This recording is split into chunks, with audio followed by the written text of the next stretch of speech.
6번 문제입니다. 드브로이 파장이 람다이고 질량이 m이 물체가 운동하고 있습니다. 이 물체의 운동 에너지를 한번 구해 보겠습니다. 일단 우리가 알고 있는 운동 에너지 식은 2분의 1 mv 제곱이죠.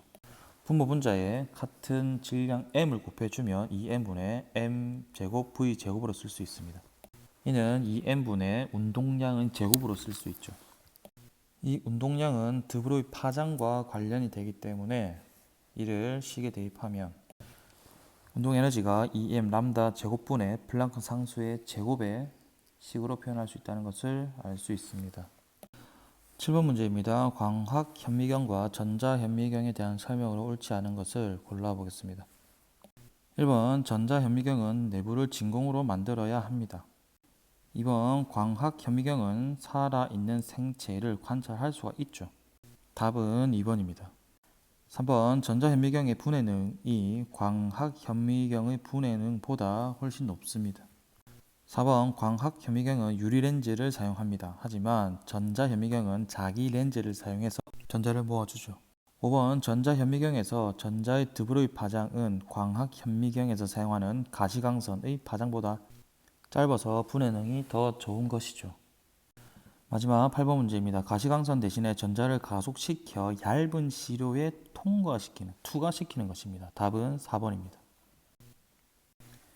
17번 문제입니다. 표는 서로 다른 금속판 XY에 진동수가 각각 F, EF인 빛 A, B를 비추었을 때 방출되는 광전자의 최대 운동 에너지를 나타내고 있습니다. 빛 A를 이용해서 X와 Y 금속판의 문턱 진동수를 비교해 보면 Y 문턱 진동수가 X의 문턱 진동수보다 크다는 것을 알 수 있습니다. 이를 바탕으로 기역번의 보기를 보면 기역은 720보다 작아지겠죠. 이는 광전 효과가 일어나기 위한 빛의 최소 진동수는 문턱 진동수의 의미를 가지고 있습니다.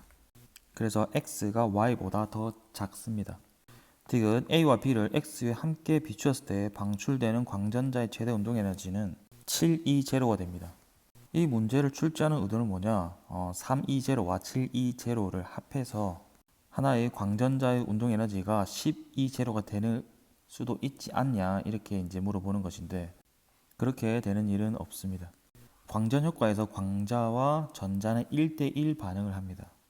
그래서 빛 B에 해당하는 녀석이 광전자를 쳤을 때 이 광전자의 운동 에너지 720가 최대 운동 에너지가 되는 것이죠. 그래서 답은 1번입니다. 18번 문제입니다. 그림은 보호의 수소 원자 모형에서 양자수 n에 따른 에너지 준위 일부와 전자의 전위에서 방출되는 단색광 ABCD를 나타냈습니다. 표는 ABCD를 광전관 P에 각각 비추었을 때 광전자의 방출 여부와 광전자의 최대 운동 에너지 Emax를 나타낸 것입니다. 왼쪽에 있는 에너지 준위의 그래프를 보면 진동수를 비교할 수 있죠. 진동수가 가장 큰 빛은 C, 그 다음으로는 BAD 순으로 되어 있습니다. 오른쪽의 표를 보면 더 명확하게 알 수 있습니다. 단색광 A와 D는 방출이 되지 않았죠. 그 말은 이 단색광 A와 D의 진동수가 금속판의 문턱 진동수보다 낮다는 것을 의미합니다. 즉 진동수는 A가 B보다 작습니다. 니은 B와 C를 P에 동시에 비출 때 이 맥스는 이 2를 따라가겠죠. 디귿 A와 D를 P에 동시에 비출 때 광전자는 절대 방출되지 않습니다. 이 보기도 마찬가지로 단색광 A와 D가 합해져서 문턱 진동수를 넘을 수 있지 않냐라는 그런 물음입니다. 하지만 그런 일은 일어나지 않습니다. 답은 2번입니다. 19번 문제입니다. 표는 서로 다른 금속판 A, B에 진동수가 각각 Fx, Fy인 단색광 XY 중 하나를 비추었을 때 방출되는 광전자의 최대 운동 에너지를 나타내고 있습니다. 금속판 A에 X와 Y를 비춘 경우든 금속판 B에 X와 Y를 비춘 경우든 비교를 해보면 진동수가 X가 Y보다 크다는 것을 알 수가 있습니다. 왜냐하면 이 빛의 진동수와 광전자의 최대 운동 에너지가 연관되기 때문이죠. 니은입니다. 빛의 에너지는 전자의 최대 운동 에너지와 같지 않죠. 왜냐하면 최소한으로 전자를 표면까지 올리는 데 필요한 이람수라는 것이 더 플러스 돼야 되기 때문이죠. 그래서 니은이 틀렸고, 디귿 Y의 세기를 증가시켜 A에 비추면 광전자는 그래도 절대 방출되지 않습니다. 금속반에서 전자가 방출되기 위해서는 무조건 금속의 문턱 진동수보다 더 큰 진동수로 빛을 비춰줘야 됩니다. 그래서 답이 1번입니다. 20번입니다. 그림은 입자 ABC의 물질바 파장을 속력에 따라 나타냈습니다. 이 드브로이 파장은 운동량분의 플랑크 상수 또는 질량 곱하기 속도 분의 플랑크 상수로 쓸 수 있죠. 이 식에서도 알 수 있듯이 A와 B의 운동량 크기가 같으면 물질파의 파장은 같습니다. 니은 A와 C의 물질파 파장이 같을 때 속력은 A가 C보다 더 작다는 것을 알 수 있죠. 그리고 물질파 파장이 같을 때 속력이 커지면 물체의 질량이 작아진다는 것을 알 수 있습니다.